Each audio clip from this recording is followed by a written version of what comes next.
Hey, happy Tuesday, everyone. I hope your week has started off right. If it hasn't been the best, the good news is it's only Tuesday. And so maybe the week could get better for you. And I'm hoping that today that we bring a little bit more happiness and encouragement to it. I'll ask a question for you. Do I look any older? I feel a little older. I turned 34 yesterday. And I think I actually woke up feeling like I was 34 a little bit. But anyway, hey, we just wanted to hop on real quick and just make mention of a few things.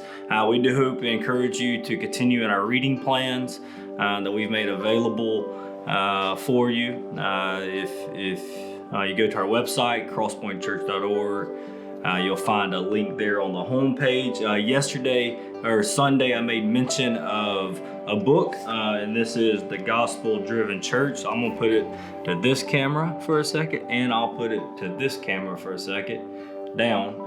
Daniel's pointing to me. And so anyway, that's the book that I'm reading, and we're reading as a staff, and some things that I kept quoting yesterday. But anyway, so I've been in ministry now since I was 18 in some capacity. For the first 10 years or so, it was in youth ministry in some regards. And for the past 5 years now, I've been in more of a pastor role in some capacity like that. And for the past 4+ years, I've been an actual pastor here. And there's one thing that I hear all the time, from age 18 to now, from teenagers to adults alike, and it's something like this: I am convicted about my prayer life, or my lack of prayer.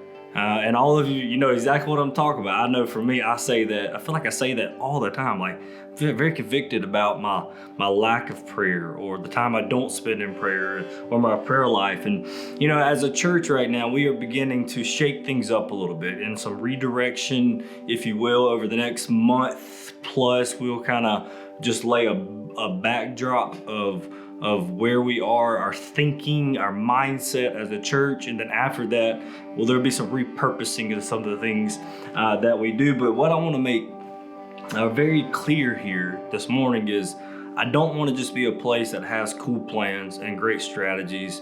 I want to be a place that bathes all that we do in prayer, and not just corporately, but individually. In my life, I want to bathe my life in prayer. I want to ask for God's leadership. Is prayer a defining mark of Crosspointe? Or if you don't go to Crosspointe, is prayer a defining mark of the church that you do go to? And is the prayer a defining mark in your own life? And in this book, Jared Wilson says that prayer is expressed helplessness.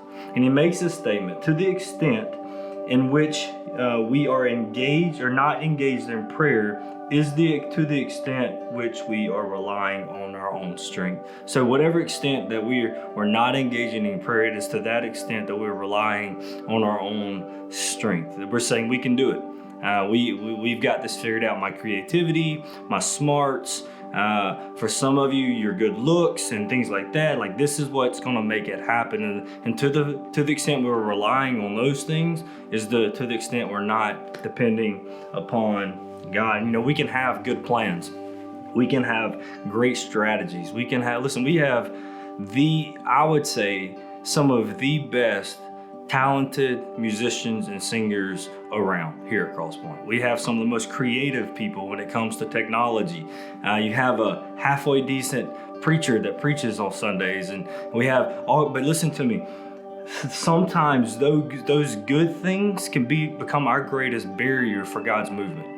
When we begin to depend on those things, and that is what is going to bring us success. When we begin to depend on those things, then those things become barriers for God's moving, because we're relying on ourselves. And I don't want to rely on me. And I don't want you to rely on me. And I don't want us to have to rely. I want us to rely on God. And I thought about Ezekiel chapter 37 when I thought about the idea of churches doing their thing without bathing those things in prayer, without the very movement of God within their midst. And I thought about Ezekiel 37 when God calls Ezekiel up to a valley where there's dry bones, and God tells him to prophesy over these dry bones and to make the emphasis that they're dry. There's no life in them, and to prophesy over them for the bones to to raise up and for bones to come together and to breathe and things like that. And this is what it says in Ezekiel 37 verse 7. He says, so I prophesied as I was commanded, and as I prophesied there was a sound, and behold, a rattling, and the bones came together, bone to its bone. And I looked, and behold, there were sinews on them. There were tendons that were holding those bones together, and flesh had come upon them, and skin had covered them. But watch this. But there was no breath in them. And I stopped right there and thought, man, these things looked alive. They looked like things were like they were coming back to life, yet there was no breath in them. There was no life in them. And what I see and what I'm fearful of is that for many churches, man, we can look alive. We can look all the right ways. We can do all the right things. We can have sinews that are holding everything together, if you will, but we could also be as dead as dry bones if we don't have the breath of God. And actually in verse 14, God through Ezekiel says that I will put my spirit within you and you shall live. What we come to understand is that in the gospel that you and I, we were dead in our sin. We were a valley of dry bones and we were dry. Yet through the gospel, what God does is he breathes. He gives us the spirit. He causes us to breathe so that we can raise from that dead valley, if you will. And he brings us to life. He gives us new life. And listen to me, I want to be a church that's full of that breath.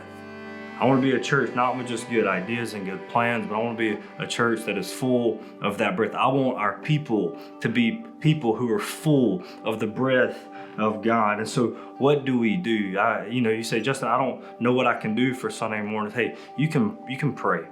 You can pray that God would move, that the breath of God would come and fill. Listen, we can order our service. Like we can say at 10 o'clock we're going to start, which is actually like probably 10:07, or anyway, we can start then and we can say this point we're going to do announcements and this couple minutes we're going to sing songs, and then we're going to preach a sermon. But what we cannot put in that bulletin is when God's going to move.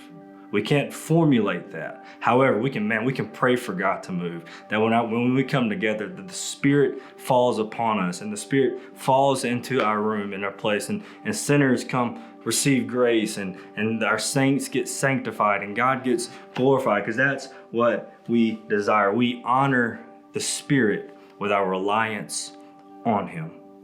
2 Corinthians chapter 3, and I will leave you with this. I read this Sunday. Paul writes, not that we are sufficient in ourselves to claim anything as coming from us, but our sufficiency is from God. Hey, our sufficiency comes from God. So will you join me in committing today, January the 26th, to begin to bathe our church in prayer?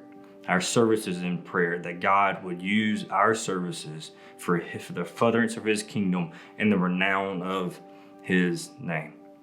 Be blessed. We hope to see you this coming Sunday.